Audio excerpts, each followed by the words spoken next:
I found the first invoice buried in a cardboard box marked 2018 Miscellaneous on a Tuesday afternoon in March, and I knew immediately something was wrong.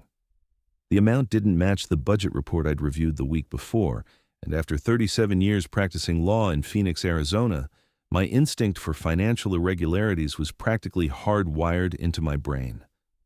My name is Zachary Yamamoto, and I'd been retired for exactly 4 months when I moved into the Saguaro Springs community in Scottsdale. The neighborhood was picture perfect, with its manicured lawns, Spanish-style homes, and mountain views that stretched all the way to Camelback Peak.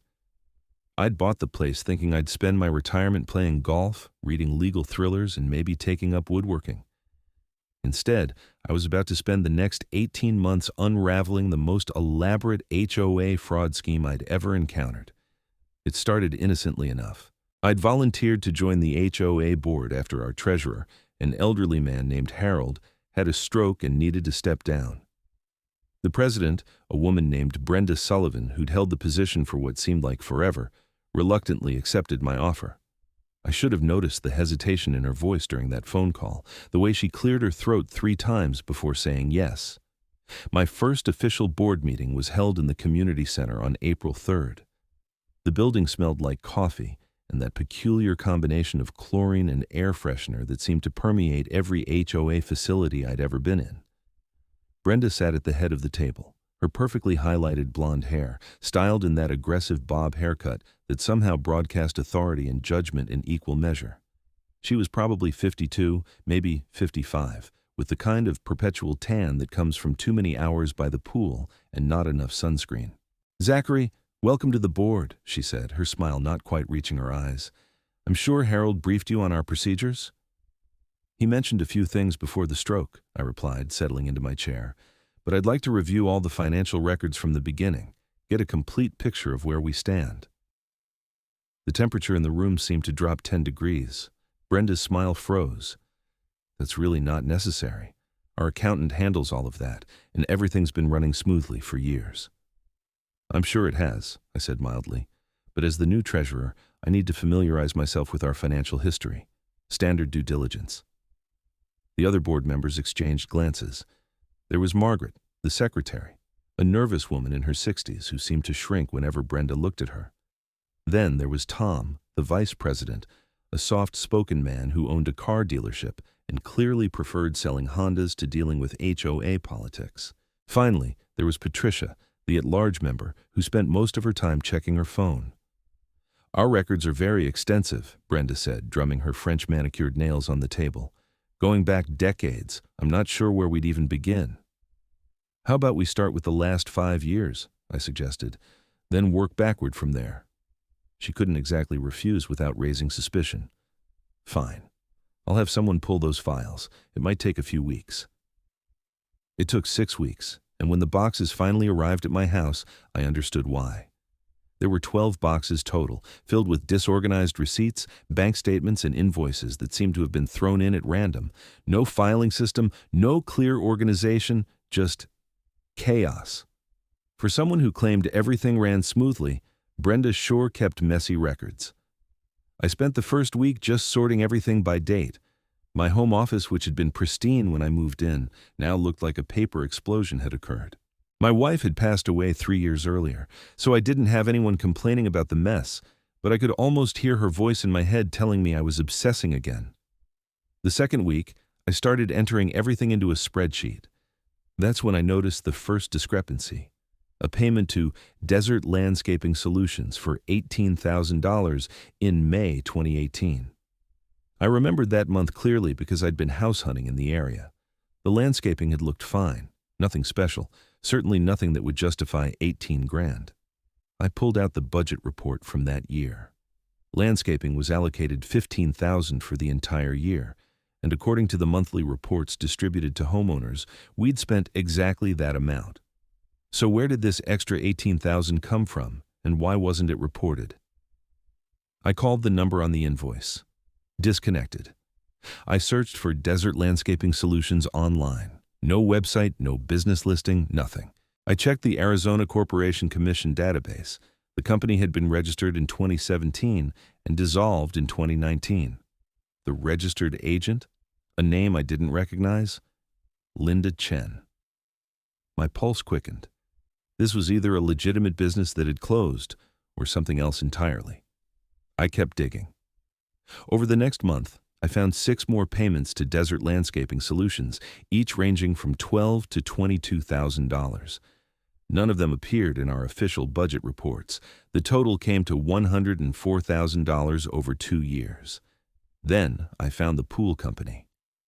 Aqua Maintenance Plus had received monthly payments of $4,000 for 3 years, totaling $144,000.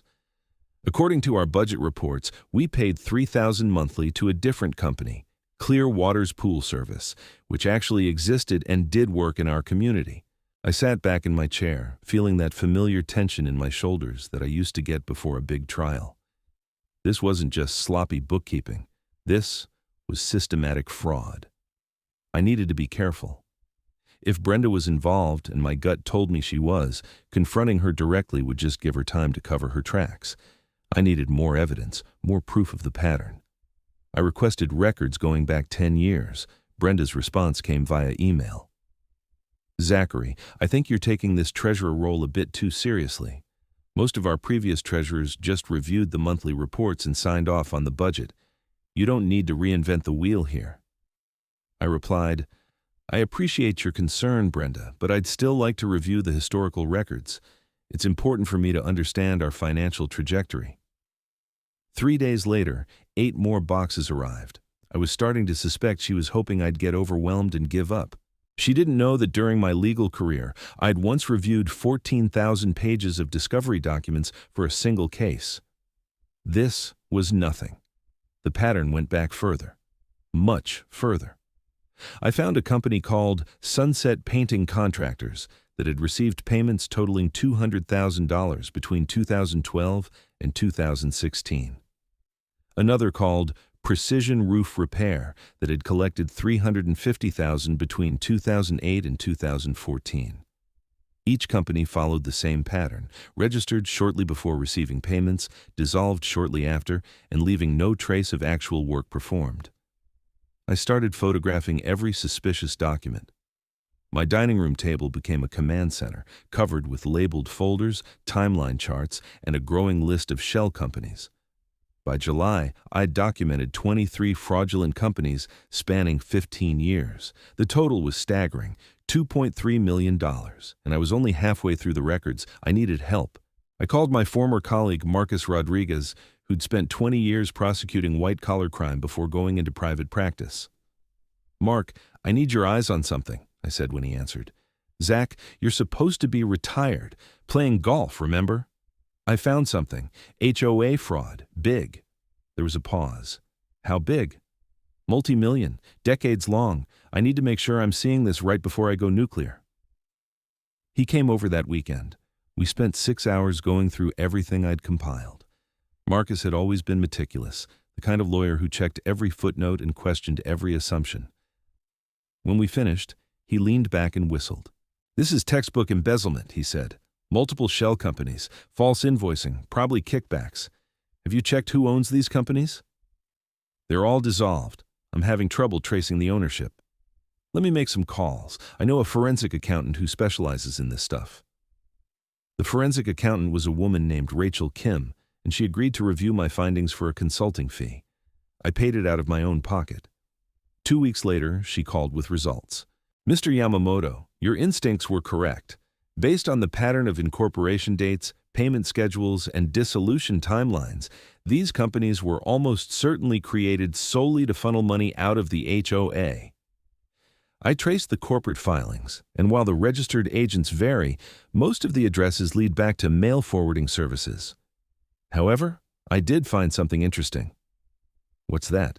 3 of the companies had the same initial incorporator filing the paperwork. A paralegal named Jennifer Morrison. She works at a firm in Tempe. My heart was pounding. Can you send me everything you found? Already in your email. I spent the next week tracking down Jennifer Morrison. She'd left the law firm in 2020, but I found her working at a title company. I called her office and asked for a meeting, introducing myself as a retired attorney working on an HOA matter. She agreed to meet me for coffee at a Starbucks near her office. She was younger than I expected, maybe 35, with tired eyes and a wariness that suggested she'd been through something difficult. "Ms. Morrison, I'll get straight to the point. I'm investigating financial fraud in my HOA, and your name came up as the incorporator for several companies that received payments from us. I'm not suggesting you did anything wrong, but I need to understand the connection." She went pale. I was wondering when someone would ask about that. "So you know something?" She looked around the coffee shop, then leaned in. "I'm not supposed to talk about this. I signed an NDA." "An NDA about incorporating companies?" "About the work I did for Brenda Sullivan. She was a client of the firm. She'd come in, give me company names, and pay me to file the incorporation paperwork. She said she was helping small business owners get started, that she was doing consulting work. I didn't ask questions. I was just a paralegal following instructions." "How many companies did you file for her?" "Maybe a dozen over 3 years. Then my boss found out I was doing side work using the firm's resources, and I got fired. That's when I realized something wasn't right. Why would all these small businesses dissolve so quickly? But by then, I'd signed the NDA as part of my severance, and I needed the reference. I couldn't afford to make waves." "Would you be willing to testify to this if it came to that?" She hesitated. "If there's legal protection, if I'm not going to be charged with anything, then yes. What she did wasn't right. I didn't know at the time, but looking back, I should have seen it." I assured her that she'd been an unwitting participant and gave her Marcus's contact information. This was the breakthrough I needed. Direct connection between Brenda and the shell companies. I continued digging through the older records. The fraud went back even further than I'd initially thought. I found evidence of fake companies receiving payments as far back as 1995, 30 years of systematic theft. The method varied slightly over the decades. In the early years, it was mostly inflated maintenance contracts. A roof repair that should have cost $20,000 would be billed at $40,000, with the excess going to a company that didn't exist. In the mid-2000s, it shifted to entirely fictitious projects. Major repairs that never happened, upgrades that were never installed. What amazed me was how Brenda had maintained control long enough to pull this off. I started researching the HOA's history, talking to longtime residents. That's when I learned that Brenda had been on the board since 1994, shortly after moving into the community. She'd become president in 1996 and had held the position ever since. "How did she keep getting re-elected?" I asked one neighbor, an elderly man named Frank, who'd lived in Saguaro Springs since it was built. "Most people don't care about HOA politics," Frank said, shaking his head. "Brenda would run unopposed, or she'd find some reason to disqualify anyone who challenged her. Plus, she was good at keeping people happy. The community looks nice, events run smoothly. As long as the assessments didn't go up too much, nobody asked questions." "But the assessments must have gone up to cover all the missing money." "Sure, but she always had an explanation. Rising costs, inflation, new regulations." It sounded reasonable. And if anyone pushed back too hard, she'd make their life miserable. She'd start writing them up for violations, sending letters about their grass being a quarter-inch too tall or their mailbox being the wrong shade of brown. People learned not to cross her. I thought about my own experience, the subtle resistance when I'd asked for records, the delays, the disorganization. She'd been trying to discourage me, hoping I'd give up or get frustrated enough to resign. In September, I found the smoking gun. A bank statement from 2002 that had been misfiled in a box marked 1998. It showed transfers from the HOA's main account to an account at a different bank. The account number was partially visible, and the name on the account was B. Sullivan. I took photographs of everything, made multiple backup copies, and stored them in 3 different locations, including a safety deposit box at my bank. It was time to bring in law enforcement. I called Marcus again.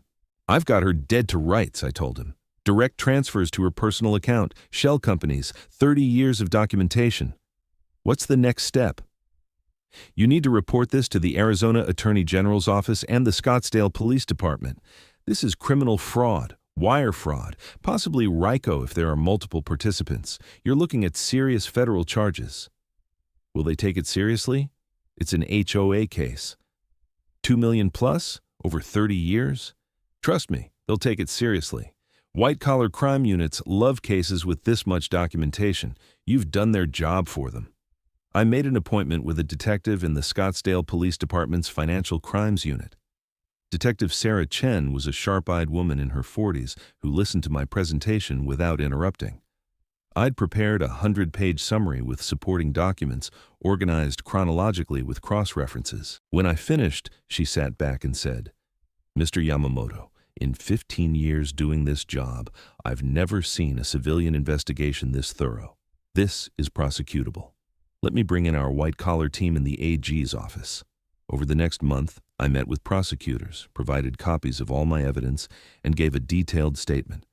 They asked me to keep quiet about the investigation while they verified everything and built their case.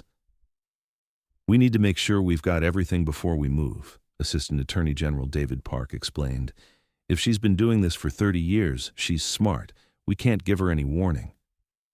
The hardest part was continuing to attend board meetings and act normal. Every month I'd sit across from Brenda, watching her manipulate the agenda, dismiss concerns, and maintain her iron grip on the community. She'd smile at me with those cold eyes and ask if I had any questions about the budget. "Everything looks fine," I'd say, feeling like I was wearing a wire even though I wasn't. In November, she tried to push me off the board. "Zachary, several homeowners have expressed concern about how much time you're spending on treasurer duties. They're worried about the cost of your extensive record reviews. I think it might be better if we found someone who can take a more streamlined approach." "What homeowners?" I asked. "I'm not at liberty to say, but I think you should consider whether this role is the best use of your retirement." "I think I'll continue, thank you." Her smile tightened. "I'm not sure that's your decision to make. The board can vote to remove a member for cause." "Then call a vote." She didn't. She knew that would create a record, and despite everything, her instinct for self-preservation told her not to push it. December brought a breakthrough. The forensic accountant, still working on my behalf, found actual bank records. She'd subpoenaed them through a civil process related to a dissolved company. They showed that money from several shell companies had been transferred to an account in Brenda's name. "This is it," Marcus said when I showed him. "This ties her directly to the money. No more circumstantial evidence, no more maybe she didn't know. She received the funds." The investigation accelerated. In January, police executed search warrants on Brenda's home and her safety deposit boxes. They found additional bank statements, corporate documents, and evidence that she'd been using HOA funds for personal expenses, luxury vacations, a second home in Sedona, a new Mercedes every 3 years. The arrest happened on a Tuesday morning in February. I wasn't there to see it, but Frank called me immediately. "Zachary, there are police cars everywhere. They just put Brenda in handcuffs and took her away." I felt a mixture of satisfaction and sadness. Satisfaction that justice was being served, sadness that it had taken so long and that so many people had been victimized. The news spread through the community like wildfire. My phone rang constantly. People wanted answers, wanted to know if their money would be recovered, wanted to understand how this could have happened. The HOA called an emergency meeting. Over 300 homeowners showed up, packing the community center beyond capacity.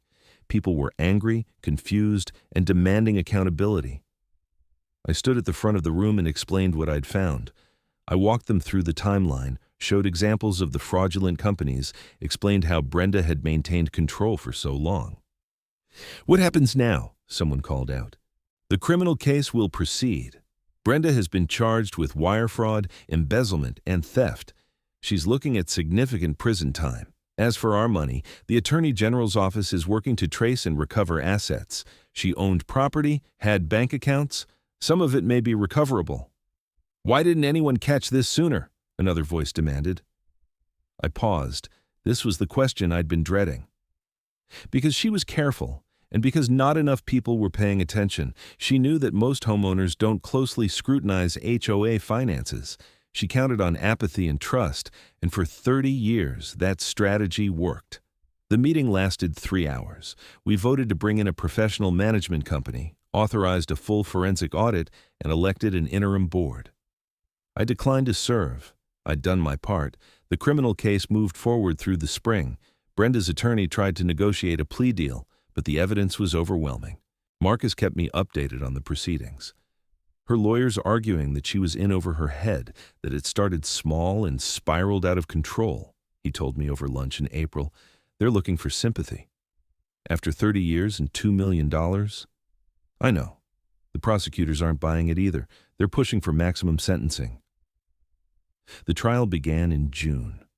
I was called as a witness and spent 4 hours on the stand explaining how I'd uncovered the fraud. Brenda sat at the defense table, looking smaller than I remembered, her power stripped away by the reality of criminal prosecution. Her attorney tried to attack my findings during cross-examination. Mr. Yamamoto, isn't it true that you have no formal training in forensic accounting? That's correct. And you conducted this investigation on your own without official authorization. I conducted it as the HOA treasurer, which gave me authority to review financial records.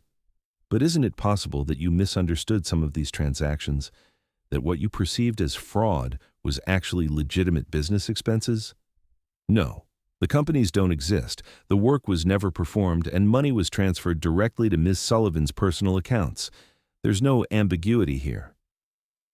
The prosecutor, an intense woman named Catherine Walsh, did a masterful job during her closing argument.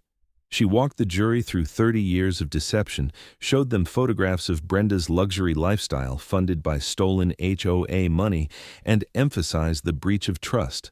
Brenda Sullivan was given a position of authority by her neighbors, Catherine said. They trusted her to manage their money, to maintain their community. Instead, she systematically stole from them for 3 decades. This wasn't a mistake or a misunderstanding. This was calculated, deliberate theft. The jury deliberated for 6 hours. When they returned, the verdict was guilty on all 27 counts. Sentencing happened in August. I attended, sitting in the courtroom gallery as the judge reviewed the case. Brenda's attorney made a final plea for leniency, citing her age, her lack of prior criminal record, and her expressions of remorse. The judge was unmoved. Ms. Sullivan, you engaged in a sustained pattern of criminal behavior spanning 3 decades. You stole over $2 million from your neighbors, people who trusted you. You used your position to silence anyone who questioned you, and you would still be committing these crimes today if not for Mr. Yamamoto's diligence. The law requires accountability, and the severity of your crimes requires significant punishment. She sentenced Brenda to 15 years in federal prison, followed by 5 years of supervised release. She also ordered full restitution, though we all knew recovering the money would be difficult. As Brenda was led away, she glanced in my direction. There was no anger in her expression, just a kind of hollow resignation.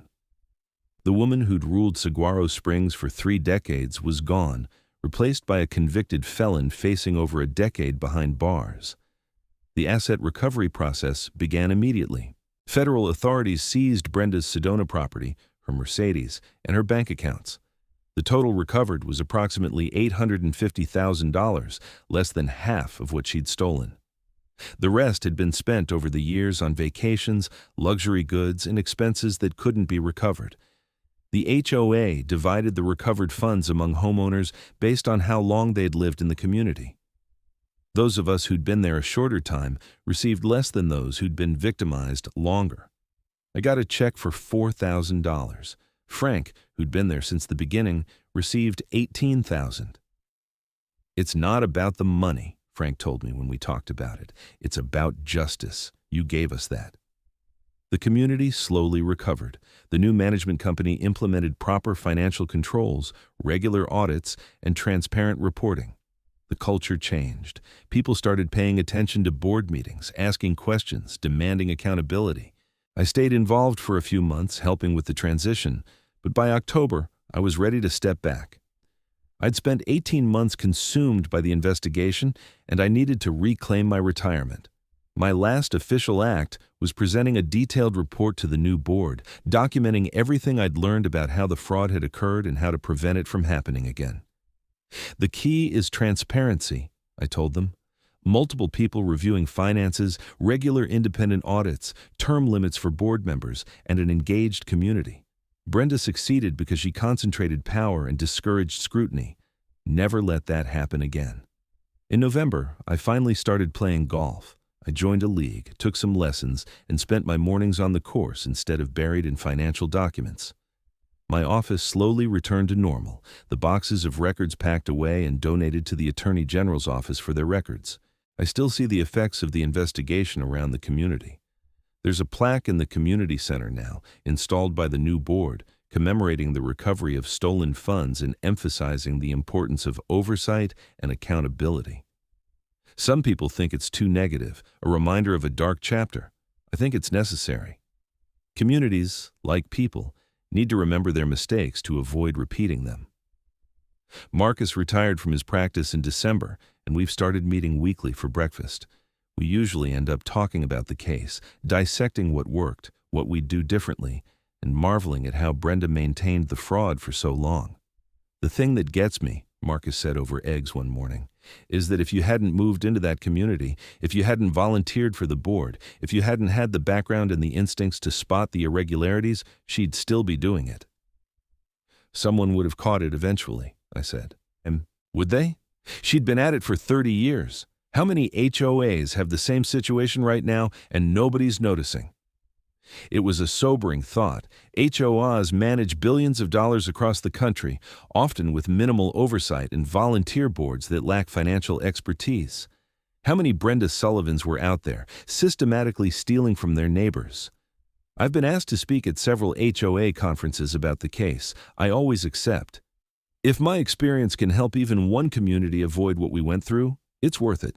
The presentation I give is called Red Flags and Due Diligence: How to Spot HOA Financial Fraud. I walk through warning signs, board members who resist transparency, financial records that are disorganized or incomplete, vendors that can't be verified, unexplained budget increases, and board members who maintain power for extended periods without challenge. Trust, but verify, I tell the audiences. Your board members are probably honest, well-meaning people, but you need systems in place that don't rely on trust alone. You need checks and balances, oversight, and accountability. Because when those systems fail, this is what happens. I show them the numbers. $2.1 million stolen over 30 years. One person responsible. 15 years in prison. $850,000 recovered. 112 families victimized. Those numbers tell the story better than anything else. The case has had ripple effects beyond Saguaro Springs. The Arizona legislature passed new HOA oversight laws, requiring regular independent audits for communities over a certain size, mandating transparent financial reporting, and creating term limits for board positions. Other states are considering similar legislation. I testified before the state legislature when they were considering the bill.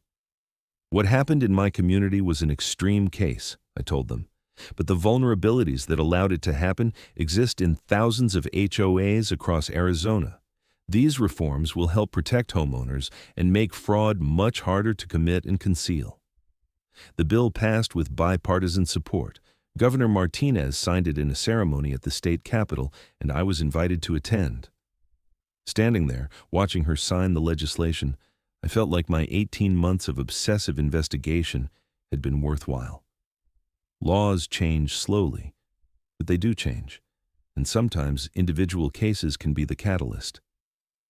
I've stayed in touch with Jennifer Morrison, the paralegal who filed the incorporation paperwork.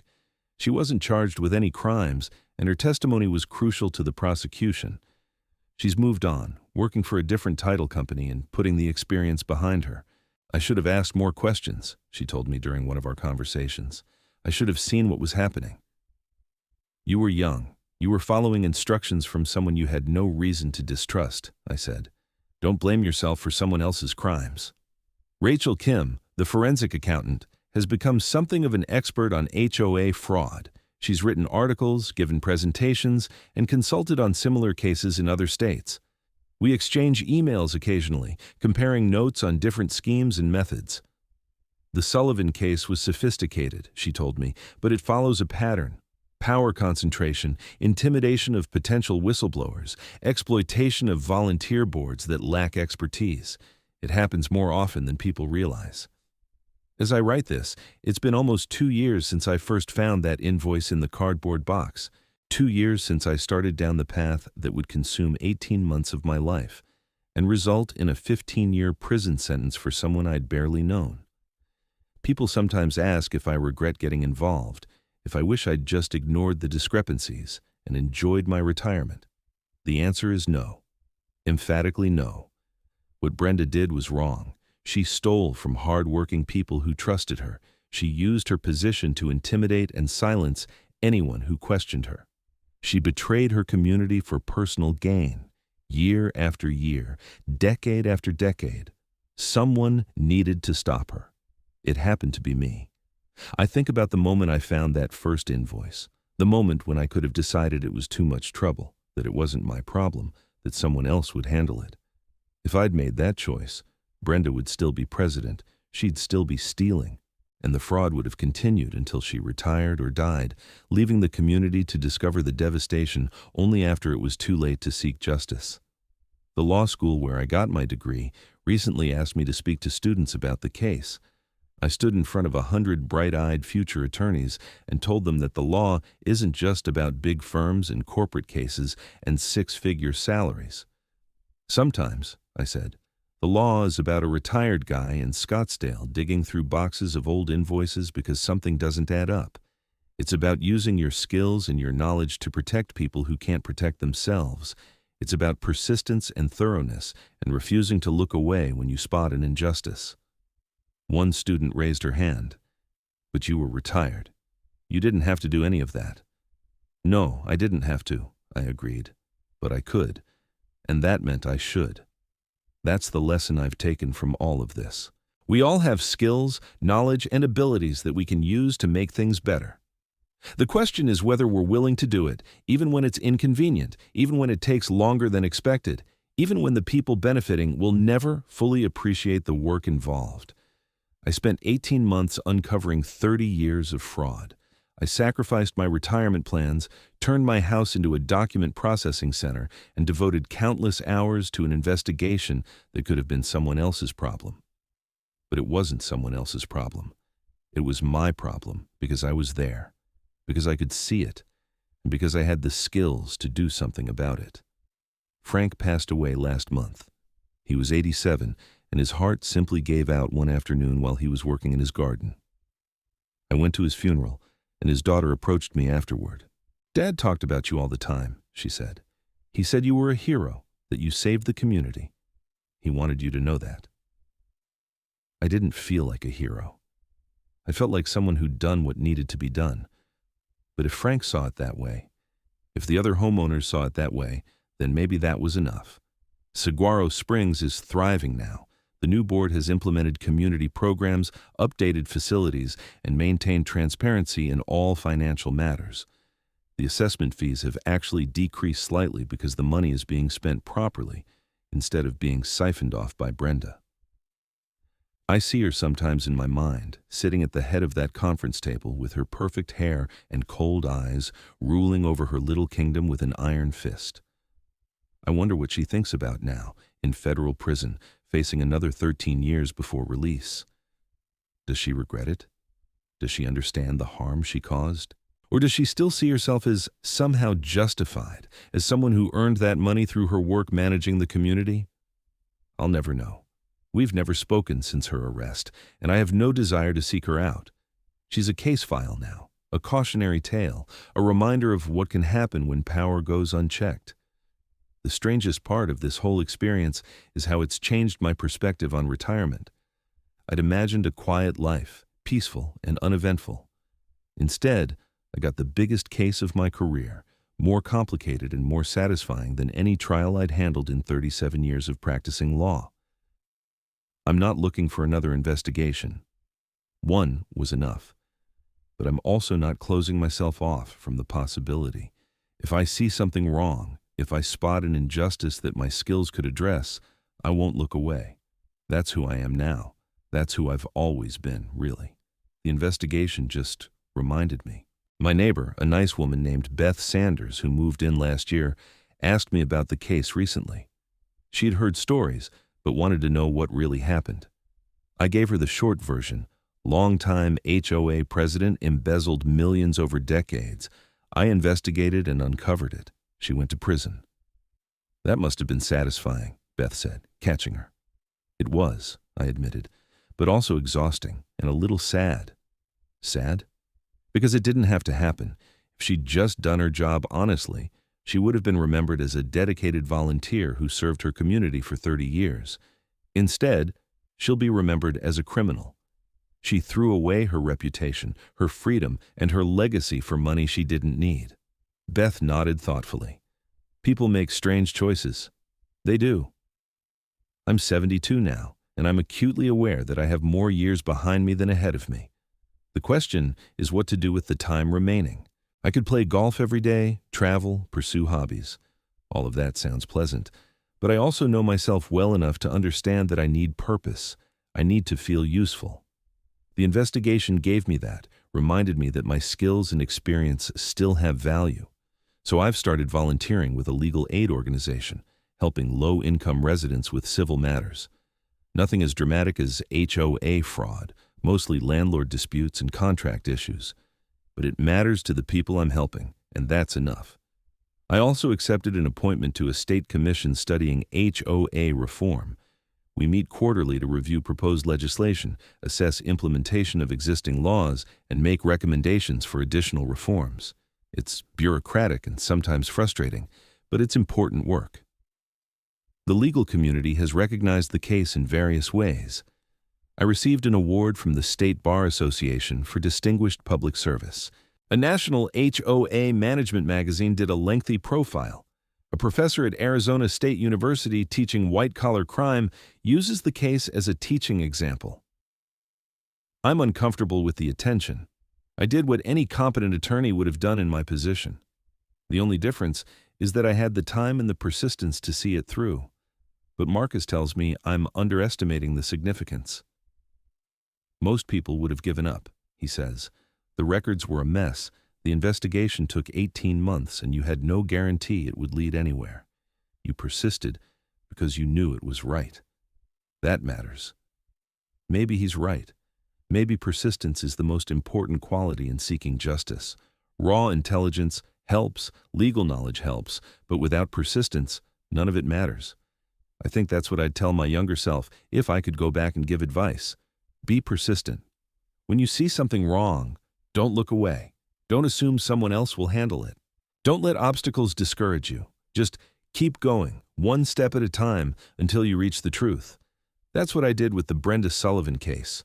One invoice led to another, which led to a pattern, which led to shell companies, which led to bank records, which led to criminal charges and a conviction. 18 months of work, 30 years of fraud uncovered, $2.1 million documented, 27 felony convictions, 15 years in prison, $850,000 recovered. Those are the numbers.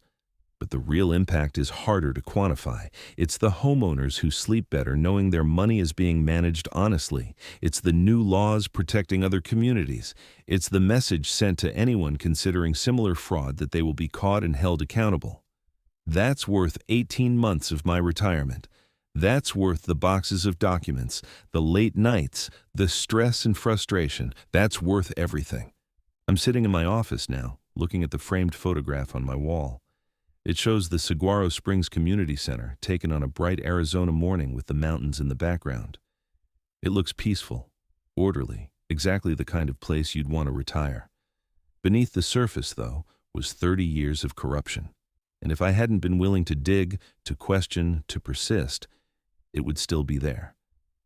That's the lesson of this whole experience. Corruption thrives in the absence of scrutiny. Fraud succeeds when good people assume everything is fine. Justice requires someone to care enough to look closely, ask hard questions, and refuse to accept easy answers. I'm glad I was that someone. I'm proud of what I accomplished, and I'm grateful for the opportunity to use my skills one more time in the most important case of my career. Zachary Yamamoto, retired attorney, volunteer treasurer, and reluctant hero. That's how people describe me now. I prefer to think of myself as someone who saw something wrong and did something about it. Sometimes, that's all it takes to change everything.